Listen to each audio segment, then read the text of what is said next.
today I'm going to do an unbagging of Zero Leader China expansion.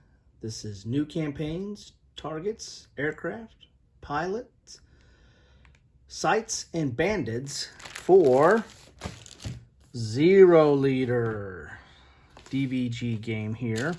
And want to thank DVG for sending this to me. Really appreciate getting this. So we have Zero Leader, comes in a bag here. Pop this off here. And this is just more stuff for the Zero Leader game. So if you're familiar with Zero Leader or any of the Leader series, you know that it's based on managing pilots over a series of campaigns, and this is the China expansion, so I assume that this is going to focus on China and Burma and the like. So you get some new counters here. These are some new banded aircraft. So for the, I don't know if it's the Chinese or the British or the American, maybe it's the Buffalo planes. So get some new counters there. You get 8. You get some new cards. I'll turn to those in a second here. And you get some new campaigns. And these are one-sided. You've got Burma, which is standard. And with any of the campaigns, you got some special rules here. You've got the choice to do a short, medium, or long campaign. You can track your recon and your intel as you go through the campaign, because that could change.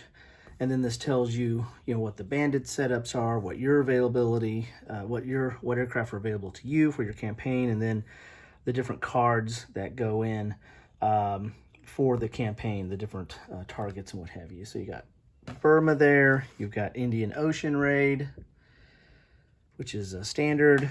You've got China, which is an introductory level. You've got Malaya there. You've got Singapore. And so that's it. And then you've got some more counters here. It's got a whole counter sheet. These are, DVG does a good job with these thick counters. The pre-rounded, so you really don't need to cut them. Boy, they come out pretty easy there.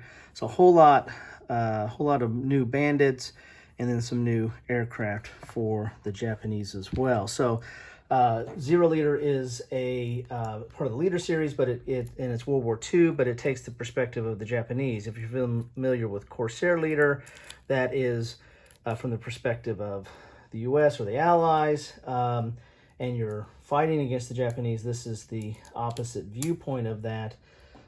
You are controlling the Japanese forces, which is kind of unique. There's not a lot of games on that. So, and you also get, as I'm trying to open up a deck here, you get a deck of cards with this as well, which are going to give you new aircraft for the Japanese.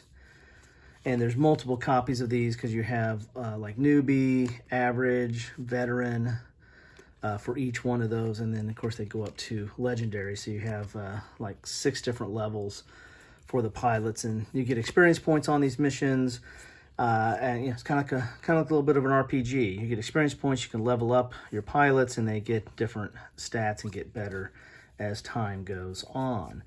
When you lose a pilot, it's tough on you because you got to fill that in probably with a newbie, and you got to kind of start over with them, and that makes the missions tougher.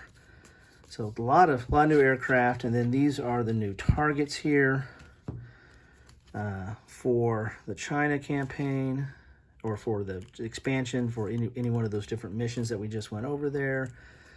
And the mission is going to tell you victory points, and also like what goes in the, like at this one here, there's one bandit at the target, and then there's 2 sites in the approach and 1 bandit in the approach, as you set up on what's going on there.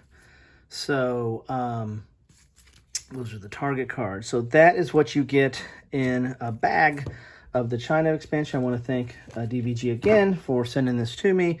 Really appreciate that. I need to get all this. I want to get all the unbagging and unboxing of all this stuff. And then I want to get to the table and try to do some specialized content on that. Anyway, so hopefully that's helpful to you. Thanks for watching.